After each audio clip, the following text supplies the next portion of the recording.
Hello students, welcome to my channel. আজকের এই ভিডিওটা ক্লাস 7-এর জন্য খুব ইম্পর্টেন্ট হতে চলেছে। তোমাদের রায়মার্টিন প্রশ্ন বিচিত্রার থার্ড সামেটিভের 15 নম্বর স্কুলটা দেখে নাও।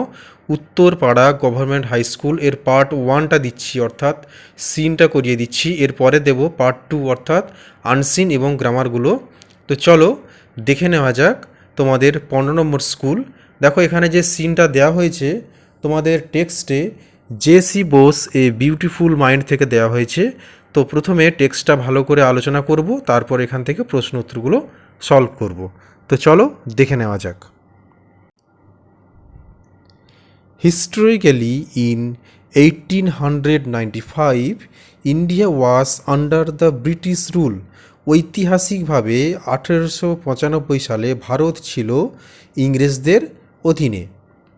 A different history was made that year at the town hall in Kolkata. ওই বছর একটি আলাদা রকমের ইতিহাস সৃষ্টি হয়েছিল কোথায় না কলকাতার টাউন হলে। An interesting demonstration was performed by Jagadish Chandra Bose. একটি মজাদার, দেখো এখানে আছে ডিমনস্ট্রেশন। ডিমনস্ট্রেশন কথার অর্থ হচ্ছে প্রদর্শন।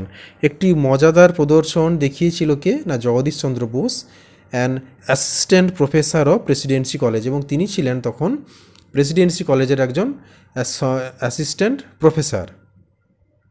Every one was over awed. দেখো এখানে ওভার অ্যাওয়েড কথার অর্থ হচ্ছে ভীত বা মনোমুগ্ধ হয়ে কথা বন্ধ হয়ে যাওয়া, ঠিক আছে। অর্থাৎ সবাই এতটাই মনোমুগ্ধ হয়ে গিয়েছিল, তারা সবাই চুপচাপ মন দিয়ে দেখছিল। হোয়েন দ্য ইলেকট্রোম্যাগনেটিক ওয়েভস, যখন তড়িৎ চুম্বকীয় তরঙ্গ travelled from the lecture hall to a third room about 75 metres away. তারা কি দেখছিল যে যখন আমার জগদীশচন্দ্র বোস তার যে সুন্দর ডেমনস্ট্রেশন দেখাচ্ছিল যে তড়িৎ চুম্বকীয় তরঙ্গ লেকচার হল থেকে 75 মিটার দূরে তার যে তড়িৎ চুম্বকীয় তরঙ্গের যে প্রবাহটা তারা সবাই রিয়েলাইজ করলো এবং দেখলো, দেখে সবাই চুপচাপ হয়ে গেল, অর্থাৎ ভীত, অর্থাৎ তারা একটু ভয় পেয়ে গেল যেন। These waves passed through 3 solid walls. এই তরঙ্গটা, এখানে সলিড কথার অর্থ হচ্ছে কঠিন, 3টে কঠিন দেওয়াল ভেদ করে গিয়েছিল। This was a remarkable and path breaking incident. এটা ছিল রিমার্কেবল কথার অর্থ হচ্ছে অসাধারণ বা উল্লেখযোগ্য একটি ঘটনা। পাথ ব্রেকিং কথার অর্থ হচ্ছে পথভঙ্গ। Incident which paved the way. Paved কথার অর্থ হচ্ছে বাঁধানো। কিসের রাস্তা বাঁধানো হয়েছিল বা বাঁধিয়ে দিয়েছিল? For future research all over the world. ভবিষ্যতের যে গবেষণা, বিশ্বের ভবিষ্যতের গবেষণার জন্য একটা পথ তিনি দেখিয়ে দিয়েছিলেন। কার মাধ্যমে? এই ইলেকট্রোম্যাগনেটিক তরঙ্গের মাধ্যমে বা এই তরঙ্গটার আবিষ্কার মাধ্যমে, ঠিক আছে। তারপরে দেখো এখান থেকে বর্ন অন 13th নভেম্বর 1858। তিনি জন্মেছিলেন, অর্থাৎ জগদীশচন্দ্র বোস জন্মেছিলেন 1858 সালে 30শে নভেম্বর বিক্রমপুরে। এখন সেটা কি না মুন্সিগঞ্জ, তার নাম হয়েছে ডিস্ট্রিক্ট অফ বাংলাদেশ জেলার, ঠিক আছে। Jagadish Chandra Bose was a man of diverse talents. Diverse কথার অর্থ হচ্ছে বিবিধ বা অনেক, এবং ট্যালেন্টস কথার অর্থ হচ্ছে প্রতিভা। তিনি ছিলেন অনেক প্রতিভার একজন মানুষ। এ ফিজিসিস্ট কথার অর্থ হচ্ছে পদার্থবিদ। বায়োলজিস্ট কথার অর্থ হচ্ছে জীববিজ্ঞানী। বোটানিস্ট কথার অর্থ হচ্ছে উদ্ভিদ বিজ্ঞানী। এছাড়াও as well as a writer of science fiction. এছাড়াও তিনি লেখক ছিলেন। কিসের লেখক ছিলেন না কল্পবিজ্ঞানের লেখক ছিলেন তিনি, ঠিক আছে। His father Bhagawan Chandra Bose was a leader of the Brahmo সমাজ। তার পিতা ভগবান চন্দ্র বোস ছিলেন ব্রাহ্ম সমাজের একজন নেতা। He worked as a deputy magistrate in Faridpur. তিনি ফরিদপুরের ডেপুটি ম্যাজিস্ট্রেট হিসেবে কাজ করতেন। Bardhaman and in other places. বর্ধমানে এবং অন্যান্য স্থানে তিনি কাজ করতেন। Jagadish Chandra's education started in a vernacular school. দেখো এখানে ভার্নাকিউলার কথার অর্থ হচ্ছে স্থানীয় ভাষা বা মাতৃভাষাগত, ঠিক আছে। জগদীশচন্দ্র বোস তিনি স্থানীয় ভাষা সম্পন্ন স্কুলে তিনি পড়াশোনা করেছিলেন। Because his father believe that one must know one's mother tongue before learning any other language. কারণ তার বাবা বিশ্বাস করতেন যে কেউ তার মানে বৈদেশিক ভাষা শেখার আগে তার নিজস্ব মাতৃভাষাটা তার শেখা খুব প্রয়োজন। Besides one should know one's own people, এবং তার পাশাপাশি একজনের উচিত তার নিজস্ব গোত্রের বা নিজস্ব জাতির লোকজনকে চেনা বা জানা। প্রিয় ছাত্রছাত্রীরা, তাহলে তোমাদের এখান থেকে সিন অর্থাৎ JC Bose a beautiful mind থেকে সিনটা তোমাদের পড়িয়ে বুঝিয়ে দিলাম। এবার এখান থেকে দেখে নেব প্রশ্ন উত্তরগুলো। দেখো, প্রথমে অ্যান্সার দ্য ফলোয়িং কোশ্চেন্স রয়েছে, দেখে নাও কোশ্চেনগুলো। দেখো, তোমাদের ওখানে যেহেতু লেখার জায়গা নেই, তাই জন্য আমি তোমাদের উত্তরগুলো একটা খাতায় লিখে রেখেছি। দেখো, আমি উত্তরগুলো বলছি, তোমরা শোনো এবং তোমরা দেখে খাতায় লিখে নাও, ঠিক আছে? প্রথম প্রশ্ন আছে, what happened at the town hall in Calcutta in 1895? 1895 সালে ক্যালকাটা হলে কি হয়েছিল? দেখো উত্তরটা।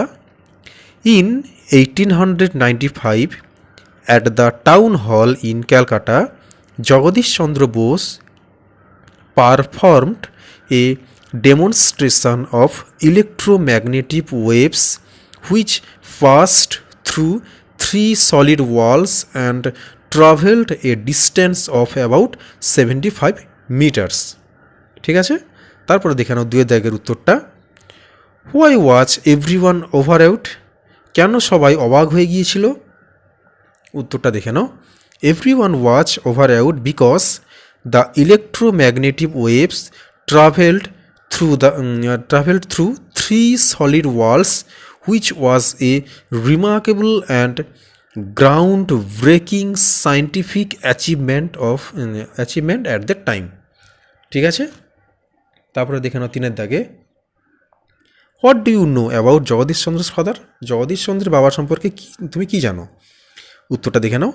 Jagadish Chandra's father Bhagawan Chandra Bose was a leader of the Brahmo Samaj and worked as a deputy magistrate in Faridpur, Bardhaman and other places. ঠিক আছে, এবারে দেখে নাও চারের দাগের কোশ্চেনটা। Why did Jagadish Chandra's education begin in a vernacular school? উত্তরটা দেখে নাও। Jagadish Chandra's education began in a vernacular school because his father believed that one should first learn their mother tongue and know their on people before learning other languages. ঠিক আছে, তাহলে এখান থেকে সমস্ত প্রশ্নের উত্তরগুলো আমি দেখো লিখে দিয়েছি এবং তোমাদের বলে দিলাম, তোমরা লিখে নাও আমি যেভাবে বললাম, বা তোমরা নিশ্চয়ই দেখতে পাচ্ছ, ভালো করে লিখে নাও। এরপরের প্রশ্নে চলে যাব। দেখো, এরপরের প্রশ্ন রয়েছে ট্রু ফলসগুলো, দেখে নাও ট্রু ফলসগুলো। প্রথমে ট্রু ফলস কী রয়েছে? India was not under foreign rule in 1895, এটা তো অবশ্যই ফলস হবে। সাপোর্টিং স্টেটমেন্ট কী হবে? একদম প্রথম লাইনেই আছে, historically in 1895 India was under British rule.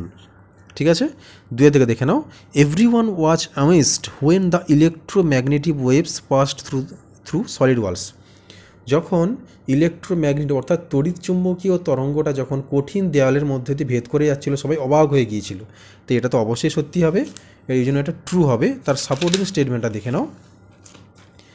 দেখো, every one was overawed when the electromagnetic waves travelled from the lecture hall to a third room about 75 metres away. ঠিক আছে, তারপরে প্রশ্ন দেখে নাও। তিনের দিকে প্রশ্ন দেখে নাও। Jagadish Chandra was an ordinary man, এটা ফলস হবে। কারণ কেন ফলস হবে? সাপোর্টিং স্টেটমেন্ট এখানে দেখে নাও। Jagadish Chandra Bose was a man of diverse talents, তার মধ্যে বিভিন্ন ট্যালেন্ট ছিল। ঠিক আছে, a physicist, biologist, botanist as well as a writer of science fiction. তাহলে এটা সাপোর্টিং স্টেটমেন্ট দিয়ে দেবে। তারপরে দেখে নাও চারের দাগে, Jagadish Chandra's education started in a Bengali medium school. দেখো, এটা আমি ট্রু দিয়েছি, কারণ যেহেতু এখানে বলা হচ্ছে বাংলাদেশ, তো তৎকালীন সময় নিশ্চয়ই তার ভাষা ছিল বাংলা, তাই জন্য এখানে আমি ট্রু দিয়েছি। ঠিক আছে, তো সেই হিসাবে এখানে হচ্ছে দেখো, আমি সাপোর্টিং স্টেটমেন্টটা কী হবে? Jagadish Chandra's education started in a vernacular school. দেখো, এখানে ভার্নাকিউলার স্কুল কথাটা অর্থ আমি এর আগেও বলেছি যে স্থানীয় ভাষা, তাই তো? তাহলে স্থানীয় ভাষা যদি, তাহলে তখনকার দিনে স্থানীয় ভাষা কী ছিল? বাংলা। তাই জন্য এখানে এটাকে আমি ট্রু দিয়েছি। ঠিক আছে, তো হয়ে গেল তোমাদের সমস্ত প্রশ্নের উত্তরগুলো। প্রিয় ছাত্রছাত্রীরা, তোমাদের ক্লাস 7 প্রশ্নবিচিত্র রায়মার্টিনের থার্ড সামেটিভের তাহলে 15 নম্বর স্কুলের পার্ট 1টা সলভ করে দিলাম। এবং এখানে ইম্পর্টেন্ট যে কোশ্চেনগুলো দেখো, তোমাদের সিন থেকে অ্যান্সার দ্য ফলোয়িং কোশ্চেন্সগুলো, সেগুলো ভালো করে দেখে নাও, দেখে খাতায় লিখে নাও। তো আশা করছি তোমাদের ভিডিওটা ভালো লাগছে, এবং আগের স্কুলগুলো যদি না দেখে থাকো তোমরা নিচে যাও, নিচে প্লেলিস্ট সেকশানে যাও ক্লাস 7-এ, ওইখানে সমস্ত স্কুলগুলো আগে পেয়ে যাবে। এবং চ্যানেলে যদি তুমি নতুন হয়ে থাকো তাহলে চ্যানেলটাকে সাবস্ক্রাইব করে রাখতে পারো, কারণ এর পরে যখন ভিডিওগুলো দেবো তোমার সামনেই চলে আসবে। তো চলো তোমরা তাহলে ভালো করে পার্ট 1টার প্র্যাকটিস করো, এরপরে আসবো পার্ট 2 নিয়ে, অর্থাৎ আনসিন এবং গ্রামারগুলো নিয়ে।